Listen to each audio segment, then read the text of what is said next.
Students, good evening. कैसे हैं आप लोग? चलिए इडियम का नेक्स्ट स्टार्ट करते हैं पार्ट। तो गाइस, आज के इडियम है वही संतो डले हैं, कौन सा किस साल में आया है। पहला इडियम है blow hot and cold. Blow hot and cold का मतलब है, देखिए कैसे कहते हैं ना, गुस्से से फट जाना। तो फटना मतलब ब्लो है ना। तो इसका मतलब है ब्लो हॉट एंड कोल्ड का मतलब कभी आप गुस्सा दिखा दे रहे हैं थोड़ी देर में, कभी आप एकदम शांत हैं, स्माइल कर रहे हैं। तो इसका मतलब होता है एक साथ क्रोध भी करना और मुस्कुराना, मतलब दोनों पर्सनालिटी होती है उसके अंदर। जैसे हिज नेचर इज़ क्वीर, उसका नेचर बहुत ही अजीब है। As he blows hot and cold, मतलब कभी कुछ थोड़ी देर में जब मूड चेंज हो, मतलब जब मूड स्टेबल नहीं है, थोड़ी थोड़ी देर में चेंज होता है, कभी गुस्सा कभी प्यार, वो क्या कहलाता है? Blow hot and cold. Clear. Next, call a spade. तो देखिए गाइस, कॉल ए स्पेड मतलब फावड़े को फावड़ा कहना है। इसका एक तरह से हिंदी में सेंस आ रहा है, लेकिन इसका इडियम के रूप में क्या है? कोई भी चीज़ साफ साफ कहना है। जैसे मान लीजिए फावड़ा रखा है, आप कहोगे तो छुरी है, तो मैं कैसे कह दूंगा भाई छुरी है जब है ही फावड़ा? वहीं से इडियम बना दे, फावड़े को फावड़ा कहने का मतलब है जो चीज़ जैसी है साफ साफ वैसे ही कहना। क्लियर है। जैसे a courageous person always calls a spade, मतलब जो बहादुर व्यक्ति है, साहसी व्यक्ति है, वो चीज़ को वैसे ही बताता है जैसी वो है, सच बोलता है मतलब उसके बारे में। नेक्स्ट है कैसल्स इन द एयर, या फिर पूरा रहता बिल्ड कैसल्स इन एयर, यहाँ पे अधूरा है, इतना भी आ सकता है, या build Castle's in the air भी आ सकता है, दोनों ठीक है। इसका मतलब है मतलब दिन में सपने देखना, इमेजिनरी वर्ल्ड तैयार करना अपने लिए, ना मेहनत नहीं करना। तो इसका मतलब क्या है? देखिए हवाई किले बनाना है ना, हवाई किले बनाना मतलब रियलिटी में कुछ नहीं है, बस ख्यालों में चल रहा है जो भी है। जैसे he does nothing but builds castle in the air, देखिए बिल्ड आ गया ना इसके अंदर। तो वह कुछ नहीं करता सिवाय हवाई किले बनाने के, मतलब दिन भर इमेजिनेशन करता है, ये हो जाएगा वो हो जाएगा, होता घंटा कुछ नहीं है। Next, child's play. Child's play बहुत ही कई बार मैंने बता दिया होगा शायद। ईजी काम, बहुत ही ईजी काम, बच्चों का खेल कहते नहीं है, आसान काम। To walk on to walk on a wire in circus is not a, मतलब सर्कस में जो तार पे चलने वाला हिस्सा है, जो पार्ट है, वो जो कर्तव्य है हर किसी के बस की नहीं, यानी वो आसान नहीं है। ठीक है। नेक्स्ट, क्रोकोडाइल टीयर्स, ये तो आपने सुना ही होगा, मगरमच्छ के आंसू है ना, यानी फर्जी आंसू, झूठे आंसू जो रहते हैं। Many woman shed. तो देखिएगा इसका जो पूरा एडियम है वो भी शेड क्रोकोडाइल टीयर्स है, या क्रोकोडाइल टीयर्स तो है ही, लेकिन शेड के साथ यूज़ होता है। शेड क्रोकोडाइल टीयर्स का मतलब क्या है कि मगरमच्छ के आंसू बहाना, यानी झूठे आंसू, दिखावटी आंसू। यानी जैसे क्या कह रहा है, many woman shed crocodile tears on the death of their stepsons, और उनके जो सतीले बेटे होते हैं उस पर वो मगरमच्छ के आंसू बहाती हैं। भाई देखो, उदाहरण तो आप जो भी फिट करना चाहें कर सकते हैं, यहाँ पे हैं दे रहा हूँ इसलिए दे रहा हूँ क्योंकि आप लोगों को पता नहीं रहता ना कि कैसे यूज़ करें सेंटेंस में, बहानेबाजी चलती रहती है, तो अब मैं दे रहा हूँ साथ में, आप अपना भी तैयार कर सकते हैं उदाहरण इसका ना। नेक्स्ट है call to account. Call to account का मतलब होता है जो भी दिक्कत हुई है उसके लिए आदेश देना एक तरह से। जैसे the clerk is called to account for the loss, मतलब इसको देखिए आसान शब्दों में समझ लीजिए, जिम्मेदार ठहराना है ना, अकाउंटेबल फॉर समथिंग। क्लियर है। तो कॉल टू अकाउंट का मतलब है जिम्मेदार ठहराना या फिर जिम्मेदारी लेना। क्लियर है। जो भी दिक्कत हुई है, जो भी क्षतिपूर्ति करने हैं तो उसको जिम्मेदार ठहराना। नेक्स्ट, कम व्हाट में, ये बहुत ही हिंदी में तो बहुत ही ज़्यादा यूज़ होती है, इंग्लिश में इसका पता नहीं रहता। कम व्हाट में का मतलब होता है चाहे जो हो, कहते नहीं है भाई चाहे कुछ भी हो जाए मैं तो ऐसे ही कर दूंगा। तो कम व्हाट में I will do that. Clear. तो ये है चाहे कुछ भी हो जाए, है ना, देखिए लिखा है ना, चाहे कोई भी परिणाम हो जाए चिंता ना करना, तो कोई बात नहीं, चाहे कुछ भी हो, इसका सेंस है कम व्हाट में I will go all alone, मतलब मैं करूँगा उस काम को।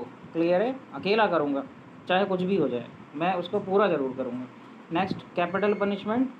ये कैपिटल पनिशमेंट का जो मीनिंग है गाइस, इसका होता है मृत्यु दंड, मतलब सजाए मौत।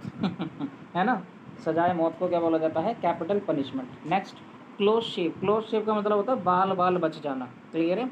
जैसे मान लीजिए दो गाड़ियाँ टकराने ही वाली थी, 1 सेकंड के अंतर से नहीं टकरा पाई, तो इट वॉज अ क्लोज शेव।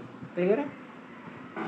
इसका उदाहरण थोड़ा लंबा देख लेना आप, है ना, आसान वाला मेरा वाला है। Next, food the bill. Food the bill कुछ भी नहीं है, रेस्टोरेंट में आप थे या फिर आप बिजली का बिल देने जा रहे हैं, तो भाई वहाँ जाओगे ना, चल के तो जाओगे, किसी चीज़ से तो जाओगे, तो फूड द बिल यानी बिल चुकाना। क्लियर है, बिल चुकाना। As all left the dining hall I had to foot the bill.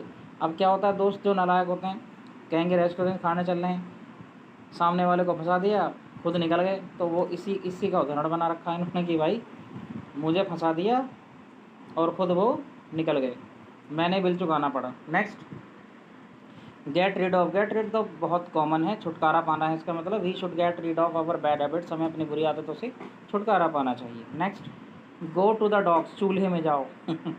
इसका जो सही सेंस है जो स्पोकन में वो है चूल्हे में जाओ। चूल्हे में जाओ का मतलब होता है बर्बाद हो जाना। The quarrelling family usually goes to the dogs. ये बहुत ही गहरी बात है गाइस। इसके उदाहरण में जो है, जो परिवार लड़ते रहते हैं ना आपस में या पड़ोसी से, वो हमेशा बर्बाद ही हो जाते हैं। क्यों? मुकदमेबाजी होगी, नहीं होंगी तो मार काट में मर लेंगे, है ना। नेक्स्ट है grease the palm. Grease the palm का मतलब रिश्वत देना, क्लियर है, या रिश्वत लेना, दोनों चीज़ें हैं। Grease the palm has become common these days, मतलब जो रिश्वतखोरी है आजकल कैसी बन गई है, वो कॉमन सी बन गई है, साधारण सी हो गई है कि हाँ चलता ही है आजकल, तो नहीं भाई बवाली है। Go by the book. Go by the book इसका मतलब है नियम कानून के हिसाब से काम करना, नियम अनुसार काम करना। ऐसा नहीं है कि लिखा कुछ और है, करवा कुछ और रहे हैं, बॉस ने आपको बोला कुछ और है, आप कुछ और ही कर रहे हैं। हाँ तरीके हो सकते हैं लेकिन नियम के अनुसार वो सही होना चाहिए। जैसे do not be self willed, मतलब खुद की इच्छा के अनुसार कुछ मत करो। गो बाय द बुक यानी नियम अनुसार करो भाई। Next, go out of one's way. Go out of one's way इसका मतलब work in a different course, इसका मतलब दूसरी तरह से कार्य करना। देखिए ऊपर वाले में क्या है, नियम अनुसार कार्य करना, इसके अपोजिट क्या है, दूसरे के अलग तरह से काम करना। जैसे गो out of your way and you will achieve success, इसका मतलब देखिए क्या है, लोग जो हैं ज़्यादातर जो भेड़ चाल में चलते हैं, यही कर रहे हैं तो जब यही कर रहे हैं, यही कर रहे हैं तो सब वही कर रहे हैं, है ना। तो जो हटके काम करेगा, इसको मान लीजिए हटके काम करना, बिल्कुल अपने तौर तरीके के अनुसार काम करना, जो मन में है उस तरीके से काम करना, तो उसको क्या बोलेंगे, go out your on way, मतलब अपने तरीके से अगर काम करोगे तो सफल हो जाओगे, ना कि भेड़ चाल के हिसाब से देख देख के कर रहे, नकल कर रहे हैं, नकलची बने पड़े ना। गिफ्ट ऑफ द गैप, ये तो बहुत ही खूबसूरत इडियम है। बोलने की शक्ति, एकदम वक्ता, जो बढ़िया वक्ता होते हैं ना, वो बोलने की शक्ति। गिफ्ट ऑफ द बैग, स्पीकिंग टू, नहीं पावर टू स्पीक, है ना, लिखा हुआ देखिए, विश्वास में लेने की प्रतिभा। ये तो खैर इसको ज़रूरी नहीं है आपको याद करना विश्वास में लेने का। ये जब टैलेंट टू स्पीक, ये टैलेंट टू डिलीवर स्पीच, जो बोलने की कला होती है, हाँ बोलने की कला, इसके लिए सही शब्द रहेंगे बोलने की कला। उदाहरण इसका बहुत लंबा आप अपना बना सकते हैं, जैसे our leaders have gift of the gab, या I have a gift of the gab, मुझे बोलने की कला है, खैर है ही वो तो। नेक्स्ट है gird of the lions. Gird of the lions इसका मतलब क्या है, मेक द एटमोस्ट प्रेपर। देखिए लॉयंस यहाँ पे शेर नहीं है, वो होता है LION। यहाँ क्या है, LOIN, लॉयन माने होती है लुंगी। लुंगी मतलब धोती, जो बूढ़े लोग, बूढ़े नहीं पहनते गांव में, बूढ़े जो होते हैं मतलब मेल, तो वो क्या करते हैं, धोती पहनते हैं, है ना। तो एक वो मूवी नहीं थी, आपने सुना होगा, ताओ धोती ऊंची करने भागना है, तो वही वाली धोती ऊंची करना है इसका मतलब। गर्ड ऑफ द लॉयंस का मतलब है धोती ऊंची करना। और जब आप साउथ की मूवी देखेंगे ना, तो वो पहने रहते धोती सी, जब भी लड़ने का नंबर आता तो ऊपर चढ़ाई जांघों पे और लड़ना स्टार्ट, है ना, कि आजा मैं देखता हूँ। तो वही है, they always gird of the lions, वे हमेशा तैयार हो जाते हैं किसी चीज़ के लिए।